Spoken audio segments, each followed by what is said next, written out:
everyone, I'm here with my top 10 spooky decks for the spooky Halloween season. I'm a little late to this particular trend I see going on right now on YouTube, but hey, better late than never. We're not quite at Halloween yet. So first of all, my first deck that I love to use for Halloween season is, of course, the Halloween Tarot. Let's get in a little bit closer. So this one is so adorable, so cute. It's Rider-Waite-Smith, but instead of swords here, we have bats. Instead of pentacles, we have pumpkins. We have imps instead of wands. Let's see if we can get some ghosts. Yes, here cups are ghosts in this particular one. And then the major arcana is very, very beautiful as well. So we have here the Chariot. We've got a hearse here. The aces are really cute. So you can see it's very Rider-Waite-Smith, but in a very kind of spooky Halloween-y type context. So it's a really fun, lovely deck to work with. So I do work with that every Halloween. And then to go along with that, we of course have the Halloween Oracle. So the Halloween Oracle by Stacey DeMarco, I really like the backs because they are cute. But this deck is a little more serious. It's a little more dark, a little more deep. And it does have all the Halloween things like witches and vampires and ghosts and things, but it also has, seasonal fall type things, the owl, got skeletons, lots of skulls in here too, got the zombie. The artwork is beautiful, and I think it's a really nice tone along with the Halloween Tarot because it adds a little bit more seriousness to the fun of the Halloween Tarot. So that is my second spooky deck. The third deck I have here, I've seen it in a few of these videos, but it's not particularly Halloween-y, but it is kind of a creepy deck, and that is the Nicoletta Ciccoli Tarot. It is kind of disturbing because it has children, mostly young girls, in kind of these sort of horror, disturbing type of situations. Going the wrong way. She's got the knife there to cut the little cake. It does have a surreal kind of quality to it.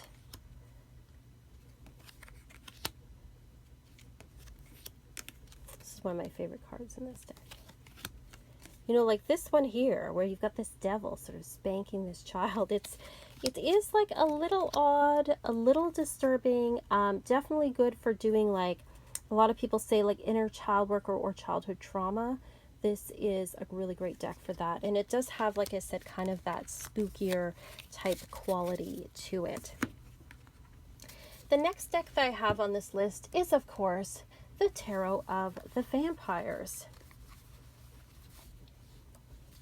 So that's the backs there.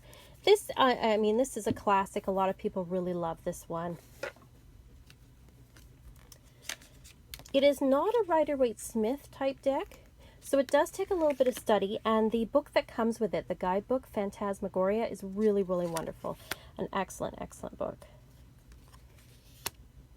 As you can see, if you love vampires, if you love sort of gothic 90s type beauty, you will probably really love this style of deck.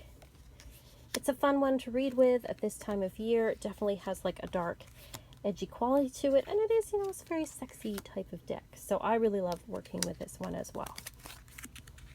And of course, if you're going to work with a vampire tarot, then you're going to need a vampire oracle. So we have here the Lay Vampire Oracle by Lucy Cavendish and artwork by Jasmine Beckett Griffith. This is another one I really love to use at this time of year. So it's all vampire themed, and some are it's a mix of sort of her older and newer artwork. Well, I say newer when this came out, which was a few years ago. There's a lot of art history type references, which I love. And some folklore type of references.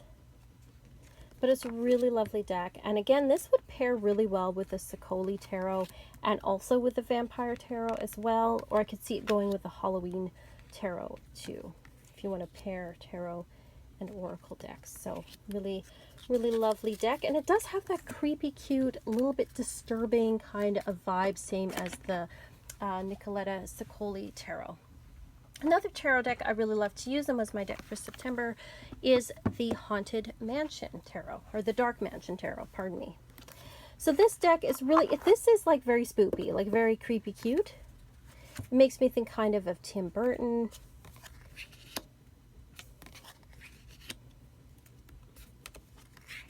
And not all of them are particularly like spooky cards. Like this one makes me think it's a lot more sort of Edward Gorey, sort of cute. But then you get ones like this, which are a little bit disturbing. You get kind of some circus vibes in some of them. Odd-looking horses and crooked houses. It's a very beautiful deck, but I think it really goes well. I love this deck card so much. I think it really goes well with the whole like spooky vibes of the season in kind of like a fun way, much like the Halloween Tarot does. Another oracle deck that I like to use at this time of year, as I drop things, is the Oracle of Shadows and Light. This is another Lucy Cavendish and Jasmine Beckett Griffith collaboration. Those are the backs there. We have this beautiful dark angel. I think the backs have changed now. Correct me if I'm wrong, but they're really, really beautiful, these cards. And they do, again, have this sort of creepy, childlike tone to them, as much of her decks do. I've got the big-eyed girls.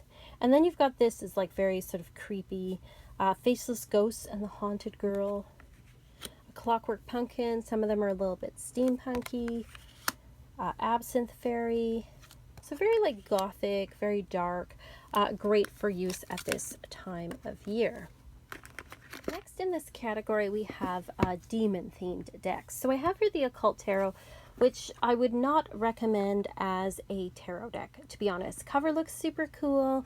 It seemed to be a really great concept because it's like tarot with, you know, demons from the Dictionary Infernal artwork on it. However, I only ever really use this as a reference, to be honest, as far as the drawings go. This is not very well thought out. The author did not describe what the tarot cards mean. It just says, oh, like for example, Dantalion is High Priestess. All it says is, this card corresponds with the High Priestess. Well, if you're new to tarot, you don't know what that means. And it doesn't seem like there was a whole lot of thought put into it, and the person didn't seem to know a whole lot about demonology. So anyway, it's great for the drawings though. And it tells you a little bit from the Goweria or Goetia, however you pronounce it, a little bit about that demon. So you can use this more as an oracle deck, I would say, or just as a reference for, you know, the various awesome creepy drawings of demons in here. But it's, you know, the drawings are cool, even if it's not the most functional tarot deck that you will work with. So very creepy. I might pull one of these to go along with the reading. So very artwork wise, it is an interesting deck, and I would put it in with spooky decks for the season. Now the next one I'm going to show you is much more useful and probably one of my favorite demon decks, and that's the Fallen Angel Oracle cards. The guidebook in here, unlike the Occult Tarot, is excellent. It is wonderful. This person did the research. They're not trying to claim that it is a tarot deck.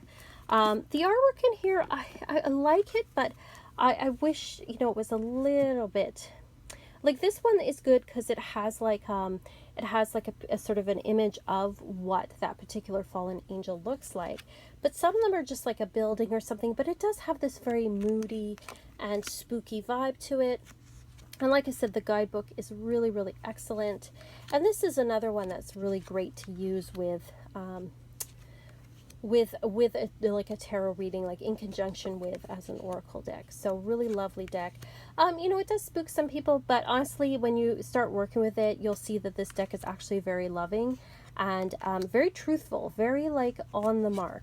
That's the way I found it for sure. So that's the Fallen Angel Oracle. And then number 10, which also falls into the demon category, is the Goweria Tarot. Now there is a mass market version of this. I got this from the Kickstarter. It is just beautiful. If you've been on this channel for a while, you know how much I love this deck because it's so pretty.